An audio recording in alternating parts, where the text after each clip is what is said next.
વિદ્યાર્થી મિત્રો એક્સલન્સ ઘડીમાં તમારું સ્વાગત છે। આજે લેવાયેલ ધોરણ 10 સામાજિક વિજ્ઞાનનું સંપૂર્ણ સોલ્યુશન આ વિડીયોમાં આપણે જોઈએ।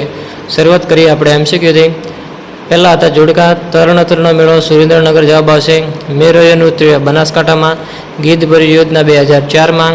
માનવમાં ઉપયોગમાં આવેલ સૌપ્રથમ ધાતુ તાંબુ અને ઉર્જાનો મુખ્ય સ્ત્રોત આવશે સૂર્ય। ત્યાર પછી આવશે આપણા ખરા ખોટા।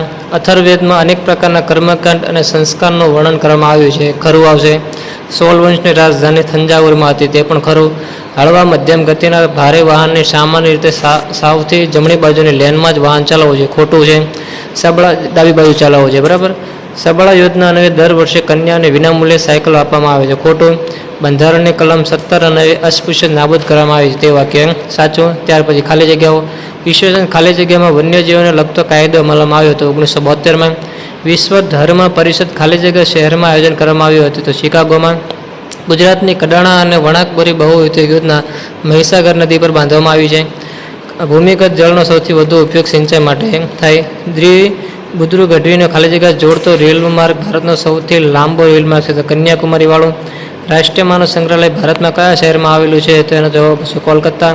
વર્ગખંડમાં ખેત તલાડ વિશે વિદ્યાર્થીઓને ચર્ચા દરમિયાન રજૂ થયેલું વિધાન યોગ્ય છે, તો છેલ્લું આવશે મયંકે, જે કે વૃષ્ટિ જળ સંચયની પદ્ધતિ છે। પૃથ્વીના કેટલા ટકા ભાગ પાણીમાં છે, તો 71%। પ્રાથમિક ક્ષેત્રમાં નીચેનામાંથી કઈ પ્રવૃત્તિનો સમાવેશ થાય, તો પશુપાલન। ભારે વાહન ચલાવવાનું લાયસન્સ કેટલા વર્ષની ઉંમરે મળે છે, તો આપણે તો 20 વર્ષની વર્ષે। ગુજરાતમાં સૌથી મોટું બંદર કંડલા। પરિવહન માર્ગમાં કયું પરિવહન સૌથી ઝડપી ખર્ચાળ છે, તો હવાઈ માર્ગ। કઈ આર્થિક પદ્ધતિને મુક્ત અર્થતંત્ર તરીકે ઓળખવામાં આવે છે, તો બજાર પદ્ધતિ। કયા દેશની રાષ્ટ્રીય આવક નીચી જોવા મળે છે, તો વિકાસશીલ। ત્યાર પછી વિભાગ બી, સી અને ડીનું સંપૂર્ણ સોલ્યુશન નેક્સ્ટ વિડીયોમાં આપણે જોઈએ। તેથી આ દરેક તમારા ધોરણ 10ના આજે પેપર આપીને આવેલા વિદ્યાર્થી સુધી શેર કરી દો। Thank you.